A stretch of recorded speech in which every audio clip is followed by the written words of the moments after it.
the worm diet nut. Getting ready to buy or sell a home? Do you want to help support pro-life organizations? Then you need Real Estate for Life. Get a top-notch real estate agent and support pro-life causes. Go to realestateforlife.org to learn more.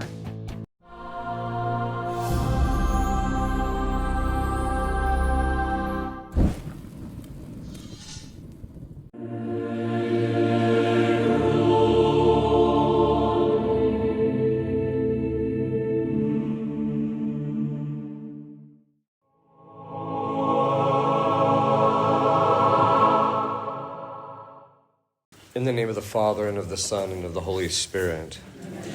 Direct, O Lord, all our actions by thy holy inspirations, and carry them on by thy gracious assistance, so that every prayer and work of ours may begin from thee and by thee, be happened through Christ our Lord. Amen. Virgin most pure. In the name of the Father, and of the Son, and of the Holy Spirit. Amen. So this conference is on the importance of family, and obviously we all know that the family is important, but it's a specific aspect of the family that I want to focus in on. It's not just the natural law structure and that we're all designed to be in a family and all that. It actually has to do with some of the psychological and spiritual benefits that actually come from when the family unit is functioning in the way that God had intended it to. Sister Lucia said that the final confrontation between the Lord and Satan will be over family and marriage. And you can see that marriage is under attack in every conceivable way right now. Everything from people's requirement of fidelity to the permanency of marriage, all of that is all under attack. That's actually not what I want to really get into. What I really want to get into is it has to do more with how the family relationships and psychology today that we see as they play themselves out now are at variance or very different than the way the family unit was carried out, even just 50 years ago. But if you look, I'm not suggesting that throughout, I'm going to be talking a lot about how the family used to be. I'm not suggesting that it was always perfect. But there was always a recognition of certain things within the context of the family that are pretty much gone now. And they seem like small things, but they actually have a tremendous spiritual impact. I was just recently looking through my mom's 4-H book. And she was in 4-H. She was actually the president in her area. And I was also looking at some of the stuff that she was talking about that she was actually doing in the process, not just in the 4-H, but in the context of the family that comes out in the book. But then also just observing what the family culture was like prior to the 1960s. And then just comparing that with modern family behavior. And I want to set some contrasts to show what's actually being lost in the process. The first was that families, by and large, in the past did not have a lot of money. There were some that did and some that didn't. And because they didn't have a lot of money, the family dynamic was very different. First of all, they had to work hard.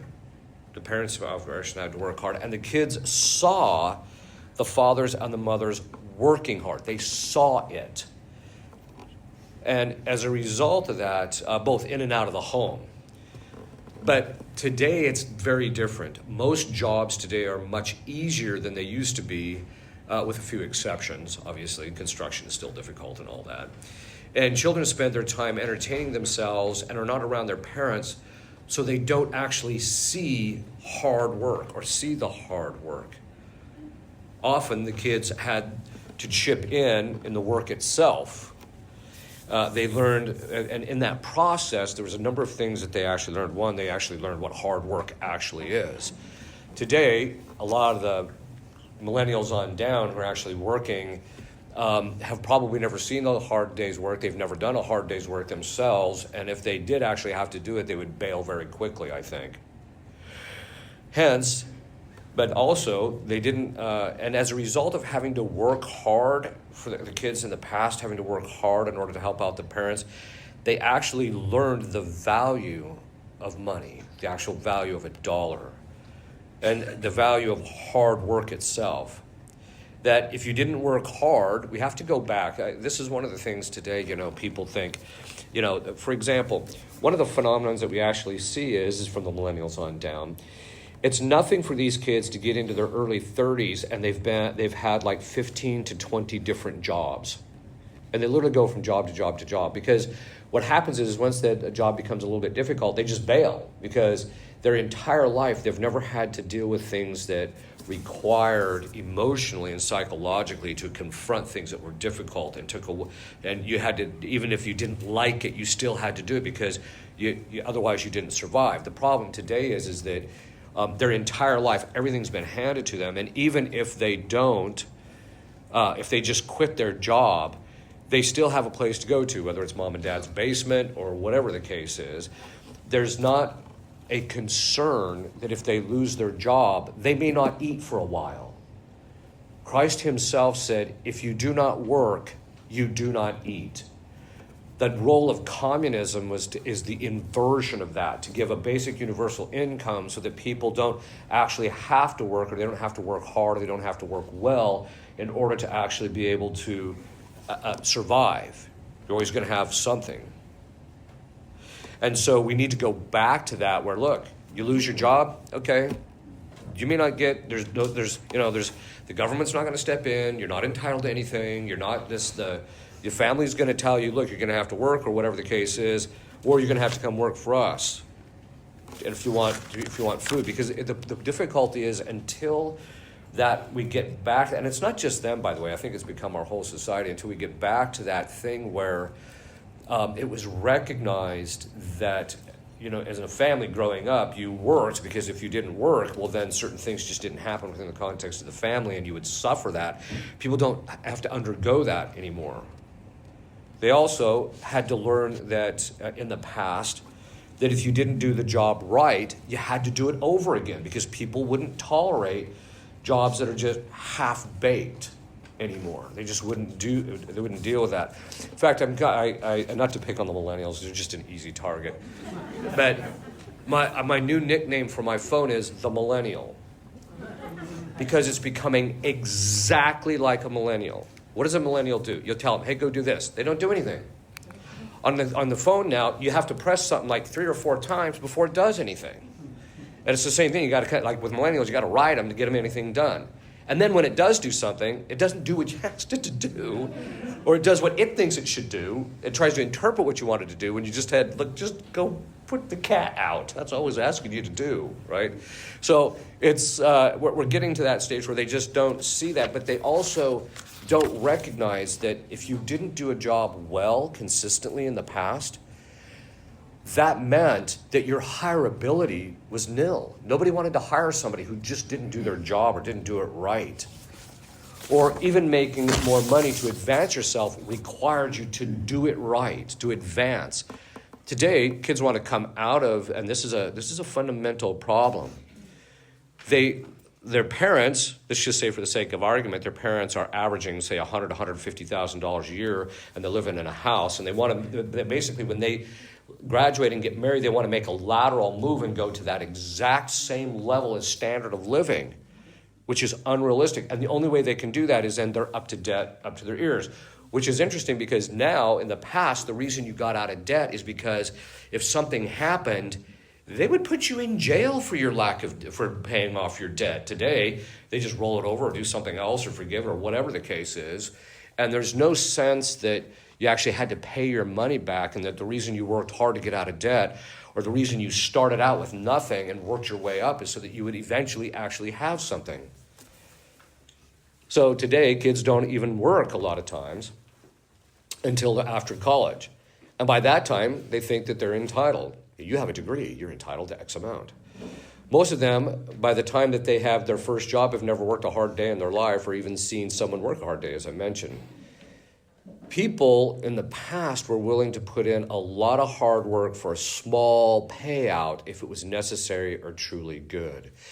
The point I'm drawing out is that in the past, it was precisely in the context of the family, how the family was structured, that they would actually have to work with the parents to do certain things. And they had things to do around the house. Not everything was taken care of for them. That in the end, they would actually work, they would learn these things, rather than now they haven't learned any of it. People were willing, as I mentioned, to put in a lot of hard work, even for a little bit of payout. They were willing to help out their neighbor through working hard, physically hard in some cases, for their neighbor's good. For example, building a house or something like that, they would all chip in. Today, if people, you don't hardly see any of this. If people can't give you money to donate to pay someone else to do it, they're just not interested. Working together in large families resulted in people recognizing that it is when people work together that they all thrive and actually survive. Take, for example, how the mentality in our country when they imposed rationing in our country during the Second World War. Everybody saw that their attitude was, we're in this together, right? And we're going to get through this together, and we're going to win the war together. It wasn't I'm not going to ration. Why should I have to ration? I'm entitled to X, Y, and Z. If we had to go back to rationing, it would be absolutely brutal. Instead, what we have is we have people, as my grandfather said, we have people with too much time and money on their hands. How do we know that? They have time to go down and do mostly peaceful protesting all over the place. If you are trying to eke out a living, the last thing you're going to be interested in is some protest about some guy from El Salvador. You're going to be worrying about, hey, no, I got to put food on the table for my family. So if all these people were protesting, had to eke out a living, or just trying to survive financially, and had strong family ties and bonds, they wouldn't be doing these protests. They wouldn't even have the desire for it. Women stayed home with the kids, which meant less money.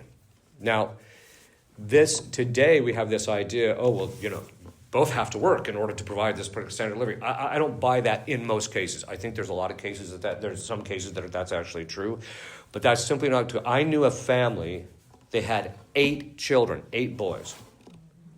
She stayed home, and he only made $60,000 a year, and if you went to their house, you wouldn't even know it.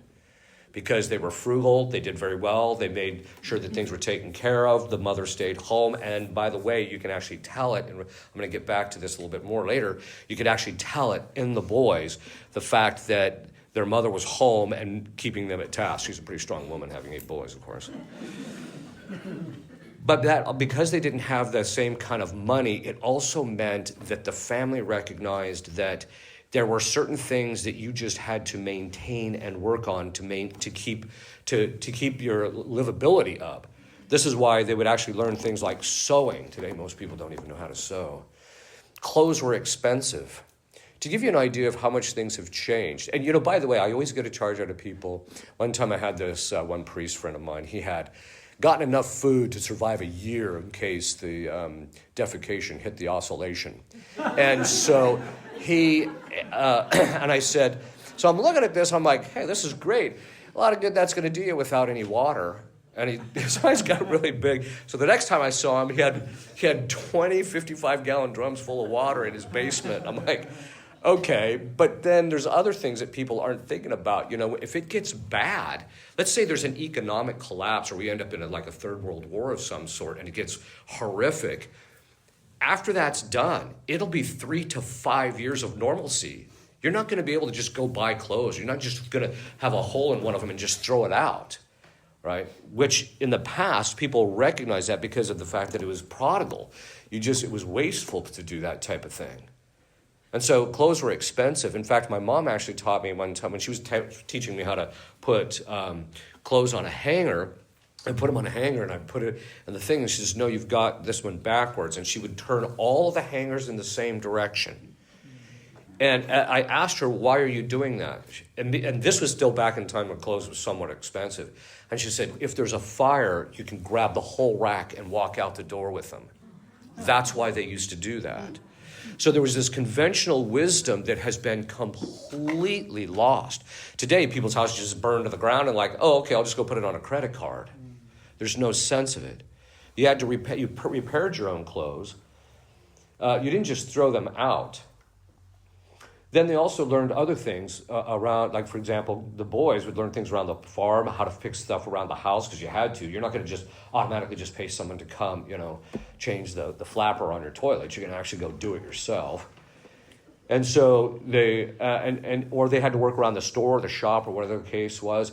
And this resulted in a very specific thing that was actually happening, and that was that men, usually by the time in the past, by the time they reached 18, 19, maybe 20 years of age, had what's called a generalized knowledge of things. And what that basically meant is if something happened in the house, like the door fell off the hinges, they actually knew how to use a screwdriver, take the hinges off, repair the hinges, and put them back on. They could actually do that. If there was something wrong with the plumbing, as long as it wasn't major, they could fix that, etc. So they had a generalized knowledge of how to fix anything, whereas today, they go to college, they haven't worked, they haven't learned any of that, and they learn, this is how I put this one screw in this one location. That's the only thing they know. And then when these things happen, what do they have to do? They're constantly shelling out money to pay for someone else to do it. Now, this isn't just an economic consideration. There's another aspect to this, and it has to do with something which I'm going to get into here in just a minute.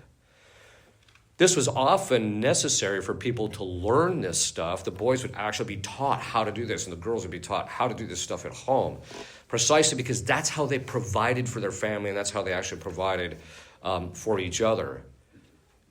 And this was necessary financially or simply to survive, but it made people appreciate what they had and to be grateful to God. The fact that we can throw stuff out so easily here has destroyed our gratitude in this country, which is a sub-virtue to the virtue of justice. We're not thankful for this stuff. And, one of the ways that you're thankful for something is that if it has the possibility of it being taken from you and you're never going to have it again, then you're actually appreciative of when you actually have it.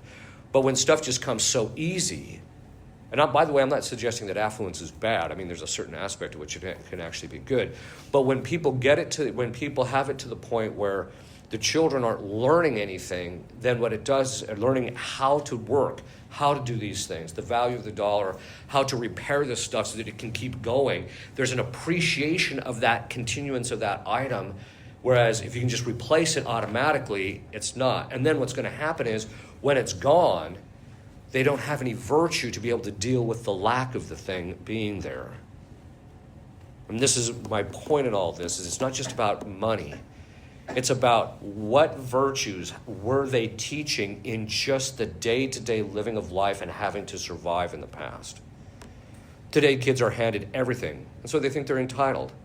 They're ungrateful, and they also have no sense of piety, reverence, or humility in the face of what God provides for them. They have none. Hence, Our Lady at Akita shot the warning shot across the bow. She said, men will be left so desolate, this is when the chastisement hits, men will be left so desolate that the living will envy the dead. And this is not just true in relationship to the people that are bad and evil. It's everybody is going to suffer this thing. Even the good people are going to suffer tremendously. But my point is that this is perfect proof. Our Lady is just basically saying this is what's going to happen because, why? We know from the Old Testament that the way God functions is that if He gives you a gift and you abuse it, ignore it, or don't appreciate it, He'll take it from you and give it to somebody else. It's exactly what He did to the Jewish people. So originally the Jews were supposed to be the elect. And then what happens is because they apostatized, according to the fathers of the church, the Jews at the time of Christ apostatized except for those which followed Christ. And as a result, the Jewish religion now is subsumed into the Catholic religions, and the Jews essentially apostatized and started their own religion, and so essentially took it away from the Jews. This is one of the reasons why the doctrine of supersessionism, which basically teaches that the Old Testament is no longer in force, was considered to be de fide by the fathers of the church. But the point being in all of this is that you see this over and over and over again in the Old Testament and even in the New Testament, that God takes it from people and gives it to the people that will appreciate it. Children learned all sorts of skills in the past: sewing, canning, cleaning, painting, refurbishing items, repairing items from their parents. But this meant that there was continuous, long-term, and intense, direct involvement of the parents in the lives of the children. Today, what happens? Both parents go off to work. The kid either goes to daycare or goes to school. They come back. They haven't seen each other all day. The parents spend 2 or 3 hours. They call it quality time. And then what happens, which is really just what? Entertainment and kind of enjoying each other. And then they go to bed. What does the kid learn in relationship to the parents? That the parents are there to make me happy and please me. But if they're not, I'm going to off them later, which I'll talk about that later. Because they weren't actually taught specific skills where they had to be around the parents for a long period of time working on something and the parents correcting them and making sure it was done right, etc. Because there's not that long, time-intensive involvement in the kid's life, there is no bond that actually develops in relationship to the parents. This is actually true. One time there was a monk. He was a prior. And he comes to me and says, hey, look, I got this monk he's become a handful. Would you talk to him? I'm like, okay. So I'm talking to this guy, and I said, well, what's the problem? And he says, well, the prior doesn't talk to me, doesn't do anything, he doesn't, he doesn't spend any time with me, this, that, and the other thing. And I said, okay, well, look, because he was complaining that he didn't have a decent relationship with the prior. I said, okay, well, look, there's first something you need to understand about men to begin with. There is only one relationship in a man's life in which the other individual is the terminus of his activity and focus, and that's his wife.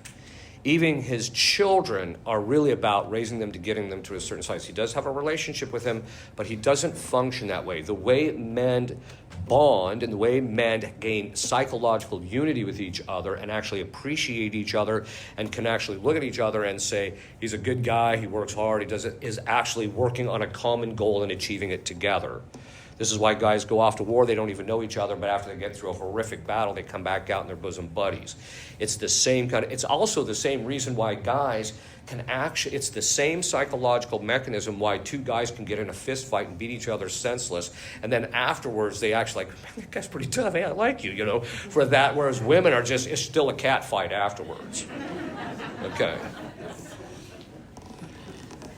But the point I'm driving out is that is all of this, the fact that the children are spending all their time playing video games or doing other things independently of the parents, and there's no common bond working together because of the affluence makes that possible. Again, I'm not saying affluence is bad, but what I'm saying is if it degenerates into that, then what happens is there is not a psychological connection that the children have with the parents. They don't appreciate them. Their love for them it wanes, etc. The effect ultimately then is that there's a lack of gratitude, and the intimacy through the bonding and appreciation is gone. There's not a recognition that the parents actually knew things.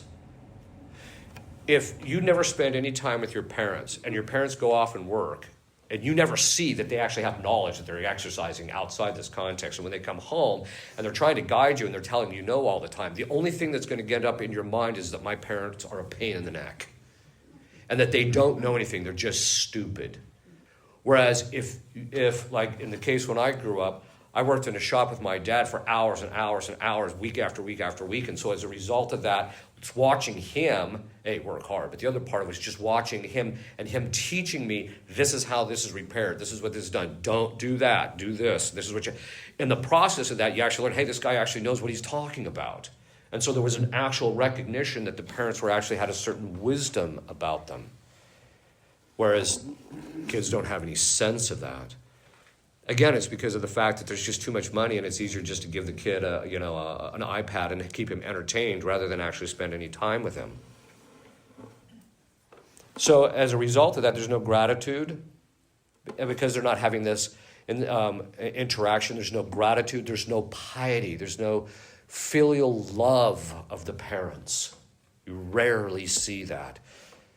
Where there's just a real appreciation, a real love for them, a desire to see their parents thrive, etc.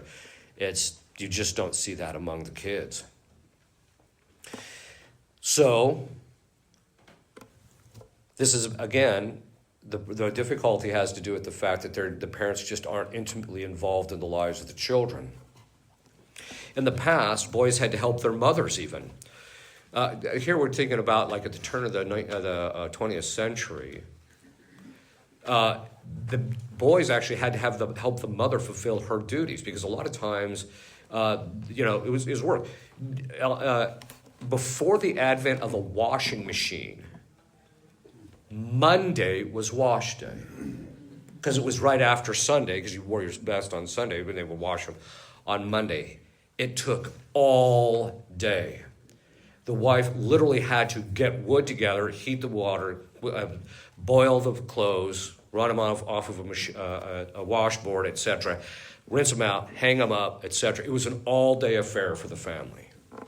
And so the boys would often have them to get the wood, bring the water, and stuff like that. And so there was a recognition, and this is the whole point in all of this, there was a recognition that, especially in the relationship to the boys, that they were subject to her still. They still had to help her. They still had to do what she told them to do, etc. So you didn't get this phenomenon of these teenage boys who are 15, 16, 17 years of age who just basically hate their mother and won't even talk to them and just ignore them and won't do anything. That would never have happened. Kids spend all their time doing what they want, and so, as I mentioned, the parents are dumb, burdensome, restrictive, etc.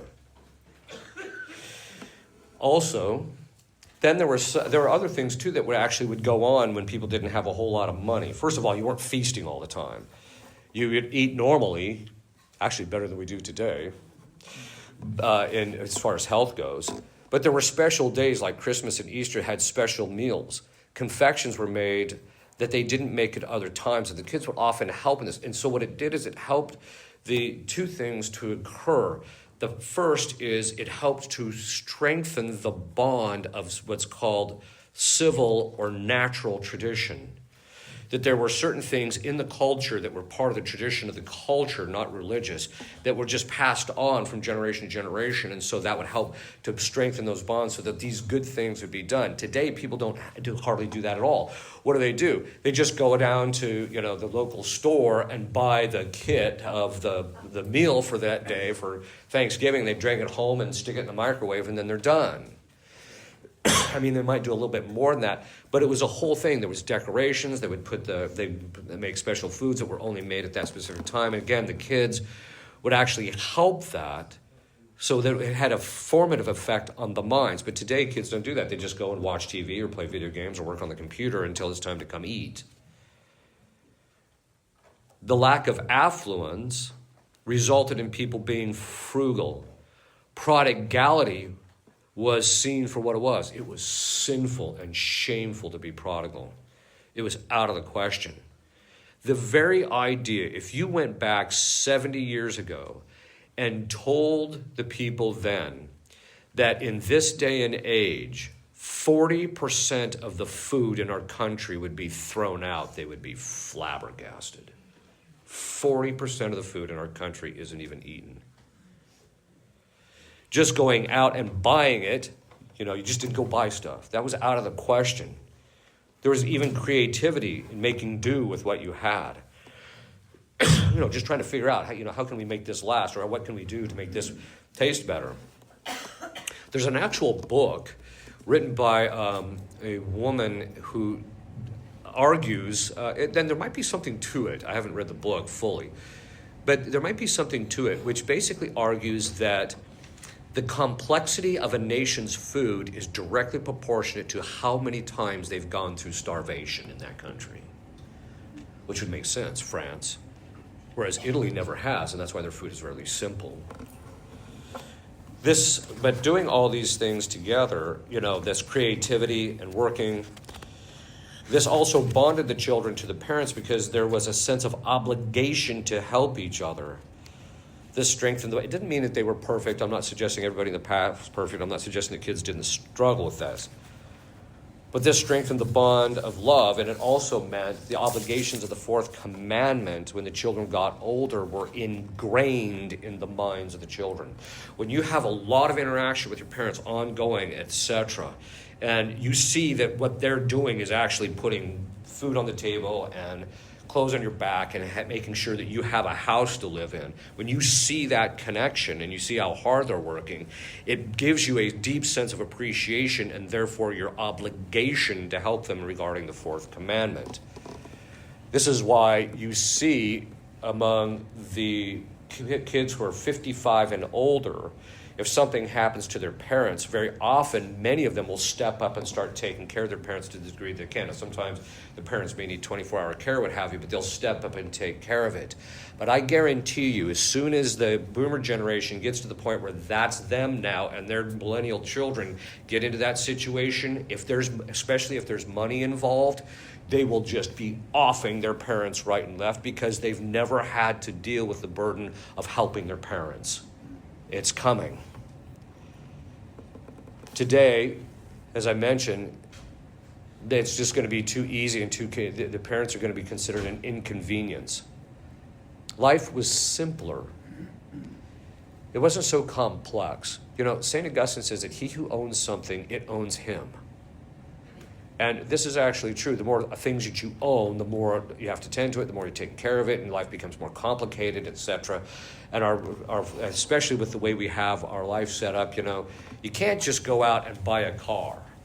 Now you got to get insurance, and then you got to get this, and then you got to get that, and then this government wants its wheel tax and its auto tax and this tax and that tax, and then you got this going. By the time you're done, the automobile blows 3 days just to get the thing up and running to where you want it to. It's silly. And because life has become more complicated, it's resulted in us getting mired down in being worldly. You have to spend a lot of time focusing on the world when you got a lot of stuff, especially when it's complicated. Whereas when life is simpler and you have less things, you have what you need, but not necessarily everything that you want. This led to a proper focus on God because you didn't have to be spending so much time focusing on these things. Your focus was on God, family, and country in that order. Today, people's focus is self, money, and government, the exact inversion. The quality of life was not measured in things or money or even ease of life, but in virtue. The blessing, the family and friends were considered blessings. The family was a blessing, which, you watch these young kids coming up today and their relationship with their parents is atrocious. Children were considered themselves a blessing from God and a sign of his love. What that basically meant that was in the past, there was a direct proportion to how much people appreciated the love of God in their lives and how much he was doing for them by how many children they actually had. Today, children are seen as burden and evil, expensive, etc. If you're going to have a kid, maybe have one, maybe two, but then that's enough. Don't overdo it, etc. It's kind of their attitude. Sometimes people especially when I hear women say, I just had my second kid, it was so rough, and I just don't know if I want to have any kids. I say, think about this. Before the flood, people lived to be 800 years. That meant that women were in childbearing years for 450 years. So when women say, I had a couple of kids, I feel bad, I'm like, oh, give me a break. And by the way, God said to Eve, I'm going to multiply your conceptions. That's why you actually you'll read in the Old Testament. You read it. So-and-so had this son. And then he had sons and daughters, sons and daughters, sons and daughters. And then he had this person. Then he had sons and daughters, sons and daughters. And then he had this person. And then sons and daughters. They were just cranking them out. And so the point being is that they would act, that's why you would actually read in the Old Testament that by the third and fourth generations, they were actually building cities, not towns or villages, cities. The thousands, literally a grandfather could have thousands of grandchildren. And today people are like, one or two kids, it's just too much. But they were actually considered a blessing, a good thing from God. Because ultimately God chooses who he's going to want in your family. And that meant that in big families, children learn that a big family, I grew up in a family with 6 kids. We did not consider ourselves a big family. For us, big started at 8. You had to have at least 8 kids or more, right? And that was pretty common back when we were growing up. But in big families, children learn that they're not the center of attention. When you only have one kid, he's the constant center of attention, or just a couple. And even if you did think you were the center of attention in a big family, the siblings would make sure that you got clued in on that. Today, with one or two kids, they think the world revolves around them. Bigger families, therefore, taught sharing, social skills, and interacting. And because they were big, usually people didn't have a whole lot of money, and so there were hand-me-downs. There was appreciation, again, of what you got, and you worked to preserve what you had. There was self-denial, working for the common good and not just for yourself. You had chores. You had to do stuff around the house.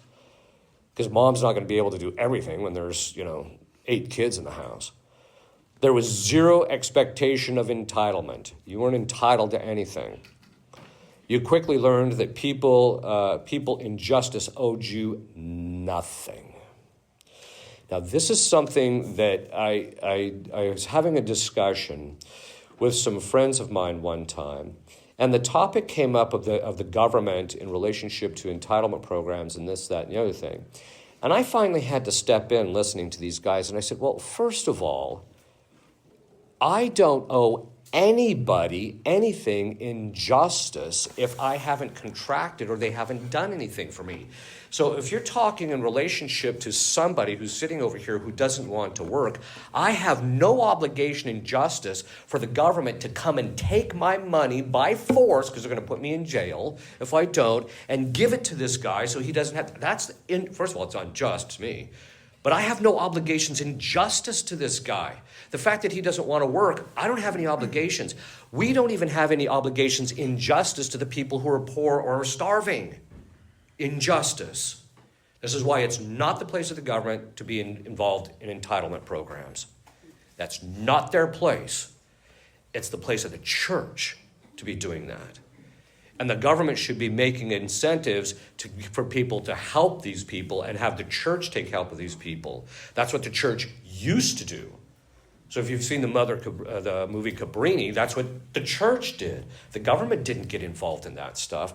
But the point I'm driving out is that in larger families, you realized they didn't owe you anything. You had to earn it if you were going to get anything. And it also meant that chipping in financially, or you might even have to work even for the family, for the good of the family. According to the natural law theology, if you actually look at the natural law, a child under the age of 18, all the money he makes at a job belongs to the father, according to the natural law. Now, I tell the fathers, let him keep his money, as a general rule. But there was a recognition that, technically speaking, it actually belonged to the father. St. Thomas even talks about it. You learn that you learn to work hard to ease the burden of your parents because you loved them and because you had involvement. You didn't want to, if you had any sense of compassion, you didn't want to see them suffer unnecessarily. Kids today have zero sense of this. Because travel was expensive, short family outings were memorable. Remember these things that we used to have? But my point isn't to go down memory lane just to sit there, oh, isn't this nice? No, it's to draw out. There were specific things happening, formational things happening, spiritually, psychologically, morally, in the family when these things were happening. Because family outings things were expensive, you just didn't get in the car and actually, once in a great while, if they had a little bit of money, you might go for a drive up around the mountain or something, right? But that was the extent of it. It was not something to get, and it's rather as you talk to kids today and like, oh yeah, mom and dad, now they want to go out to California and visit this, and so we got to go along with them, and it's considered a burden to them to actually have to be around their parents for any length of time. Kids looked forward to the outings. They loved them. And this builds the bond of the family even more. Larger trips were considered wonderful and a rarity. There was self-sacrifice by all to help the trips be successful and enjoyable by all. And people would see them almost as life-changing or a key moment in their lives. In the past, before cell phones, and before electronics and the busyness of modern life, people were actually much more social and actually decent with each other. They were more social. I mentioned the programs like 4-H, but then there was Boy Scouts when they were still Boy Scouts. There was social interaction at school, but it was a virtuous kind of interaction. There are parish get-togethers. Now, today, the only thing that people show up for is the donuts that are downstairs, and it degenerates into little cliques, and there's not any real camaraderie, and hardly anybody gets together. But they would once in a while have these parish picnics, for example. My mom's centennial celebration was a perfect example of that. So in 1976, Wyoming was always a little behind the times of everybody else, but in 1976, she put on the centennial thing at my grade school. And there were literally thousands of people from the community that came to that, and it turned into be this big cause celeb that everybody enjoyed. There were family get-togethers and reunions. They were actually enjoyable. People wanted to get together with their family. Because of why? There was a family bond that had been built. It wasn't just you lived together until you were 18 and then you moved out. In larger families, there had to be a semblance of right order. You can't have a large family. I mean, people will complain because I go to these people's houses. They're just like, they got a large number of kids, and they're just like, it's just chaos in here. It's kind of organized chaos, actually. But there is a certain kind of right order, at least to some degree, that's necessary. And there was also a recognition that the family was important, and a person had a deep sense of belonging to that specific family unit that they were actually born into. The family was also a place of justice. Siblings made sure of that, but the parents also made sure that that you treated each other well, and you learned to treat each other well. Again, this is all part of the social side of it. But there was a deep sense of justice. When I grew up, we had in the basement of our house, there was this one couch and a chair that was opposite where the TV sat, and there was a place on the couch especially that was the prized position to be in. And so the kids, if you were in that position, when you would get up, you would say, this place is saved. And then you'd go and change the channel, because this is back when we had to adjust the ears and all that jazz. But then you would or if you went to get something, when you'd come back, if someone had assumed that position, you would just say, hey, I said this place was saved. There was no discussion. There was no argument. It was immediate acquiescence. They would get up and move over. Right? And so it gave you a sense of justice that, hey, when somebody lays claim to something, it's owed to them. Whereas I'm not so sure that type of thing is actually going on in the families today, that sense of justice. There is also a sense of charity that pervaded. Even when we used to laugh that in my family, and I'm going to run a little bit long on this conference, and the other conference will be a little bit shorter. But in my family, there was we used to laugh that we were kind of like the mafia, in the sense that internally we were like beating on each other. But if anybody outside the family said anything, oh boy, right? But actually, no, we actually did treat each other fairly decently. And actually, you learn that decency within the home because of the social aspect of it. There was a clear recognition that if but because of that charity and also that justice and the building of that bonding of the family unit by all the things that you did together, the time you spent together. This is why when people say, oh, it's quality time, I don't buy it. It's not just the quality, it's the actual quantity of the time, because the quantity then revolves around doing things that you're not going to do when you don't have the time. And those things are what's building the virtue and the bonding in the family. There is a clear recognition that if something happened to someone, everybody immediately came together and was unselfish in order to achieve what was right by the person and the family. So, and there's still semblances of this now and then, but if you go to the urban areas, some guy starts raping some woman, what do people do? Break out a phone and sit there and take the thing, instead of the men manning up and, hey, getting that guy off and teaching him a lesson. There's none of that. Whereas there are some places where in the less rural areas, people banded together because they still have to survive. So in Wyoming yesterday, a van hit a truck and burst into flames, and whole groups of people that were there just stopped, got out of their vehicles, and went and drug all the people out and helped everybody get out. You just don't see that today because people today don't have any sense of it. That comes from the family. The family unit played a key role in the person's very identity. There was never any severing of ties or ignoring the parents. That would have been considered back in the day as appalling, shameful, lowly, and despicable for that. You would not be considered a morally upright individual to just cut yourself off from your family unless there was sufficient grave cause. No one who ignored their parents or hated them would have been considered as upright or even decent. Today, the family plays virtually no role in most kids' lives. They might have some connection to their parents, but there is very little or no real bond, psychological, emotional, or otherwise, with the family. What about decency? Well, in families, especially when they're large, it teaches you common courtesy. And there's a reason for this, and it has to do with the fact that, especially if you have a lot of siblings, the reason you try at least work doesn't mean it always works, and doesn't mean that you don't pick on each other. But it just means that there was a decency that was a general decency that undergirded everything because of the fact that you had to live with them, and if you didn't, your life was going to be miserable.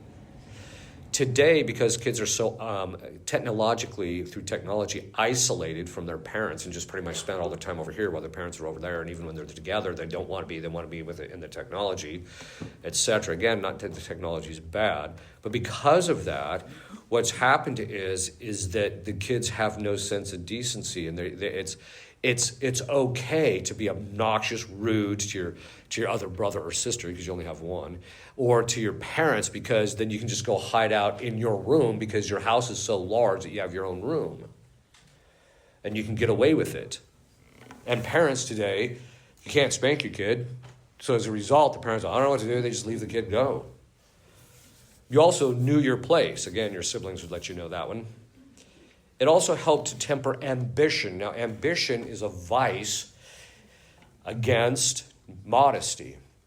Actually, technically, it's against fortitude. But basically what it is ambition is defined. Here we're not talking about it in the colloquial sense in English where the person has a lot of drive to achieve stuff. Rather, what it is it's when a person strives for an excellence that's beyond their state in life. How do we know this to be the case, that there's a massive problem with ambition? See, in the past, in a large family, you got a little too ambitious and you'd get the smackdown by your siblings. Whereas today, because they're none of that, or even your parents, but because today that's, and also because people didn't have a whole lot of money, they were simply more modest in their attitude about who and what they are in relationship to the society and to the culture in general, so they didn't consider themselves all puffed up. I'll give you a perfect example to show you how much ambition has just gotten completely out of control. In 1900, very few people even completed high school. Most people completed 8th grade. But by the way, the 8th grade education then was actually better than our college today, that being said. But they barely finished that. They might have went to a small percentage went to high school. Out of that, maybe 1 in 50 went to college. And if they graduated, out of that, 1 in 20 was invited to go to grad school. Invited. You didn't just apply and go in. And then that was for your master's. And then out of that, 1 in 10, roughly, would get your doctorate. Today, the reason you get your doctorate is because they get sick of you hanging around because you've been around for so long. They just give it to you. It doesn't. People. The number of people that have their doctors is just ridiculous. The number of people going to college is just ridiculous. They have no business being in college because, quite frankly, they're not smart enough. People just think they're way too more intelligent. Of course, when your whole life, your parents are just doting on you and tell you how intelligent you are. I suppose you think you are. In fact, there's a particular politician. My nickname for her is Bubbles. Between 1900 and 1910, the phrase "bubbles in the fish tank" was equivalent to our modern phrase of airhead, right? She's a politician. Somewhere along the line, someone had to tell her that she was a genius and she was really intelligent and she should go on and be a politician somewhere, when she's just clueless. Although I do admit she's entertainment. Okay. In a large family, or even in a smaller family unit, there was a strong cohesion. There was an expectation and formation in treating people with decency, respect, and as we would want to be treated ourselves. Because the family is so fractured today and everybody's just seeking their own entertainment, pleasure, delights, families have become quarrelsome, bickering. something to be tolerated only because you have to, etc. Family life had the makings in the past of being more joyful and happy. It didn't always work out that way, but at least the essential elements were there. Some of you have probably heard of a guy by the name of Spiro Agnew. And he was an interesting character, actually. It was, regardless of what you think about him. He actually he did a conference once, very short, extemporaneous, which was actually phenomenal. It used to be on the internet. I don't know if it still is available. But he says, this is in the early 1960s. He says, we're living in the age of the gross. Now, gross here, he's talking about unrefined and crude. And so he's talking about this in the context of the people in the 1960s.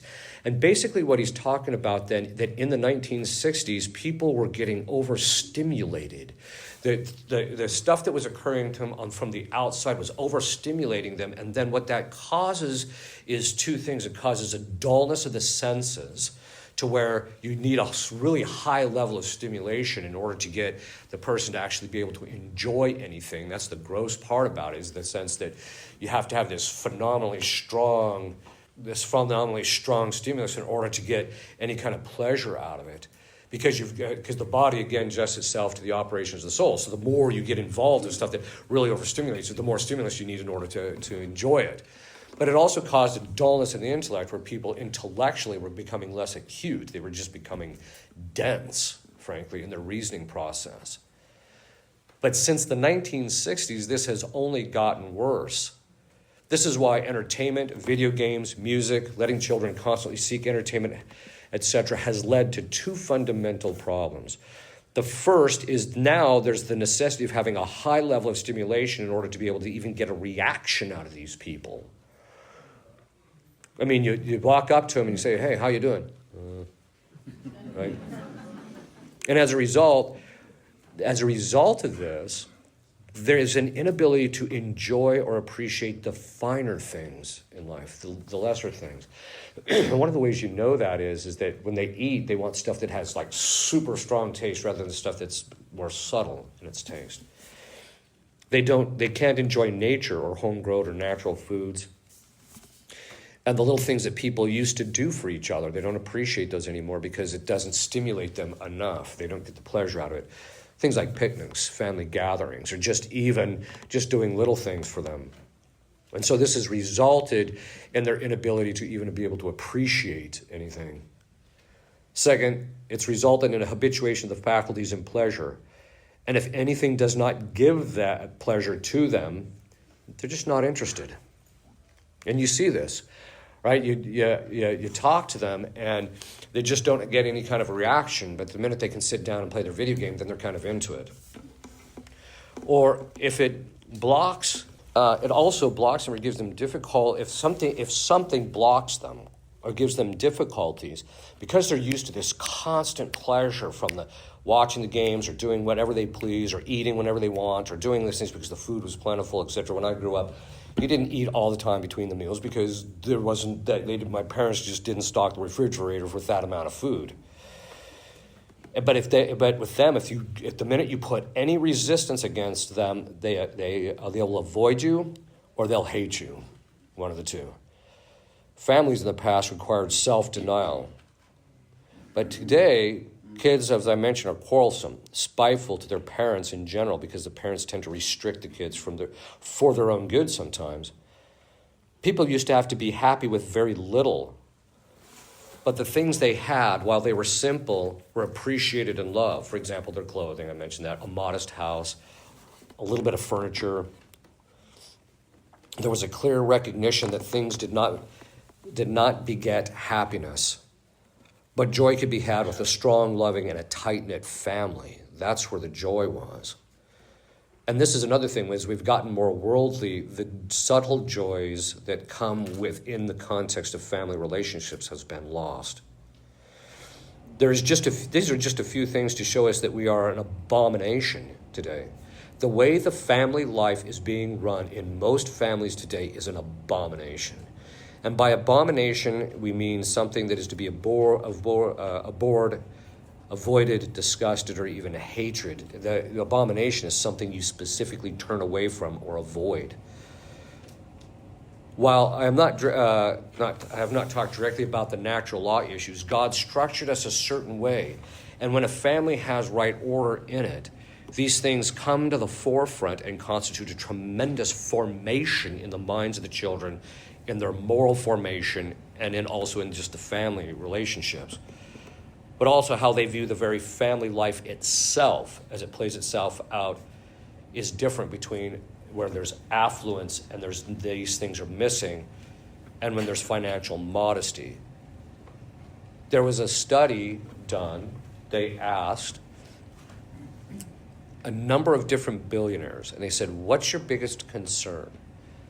And they said, our children have no ambition.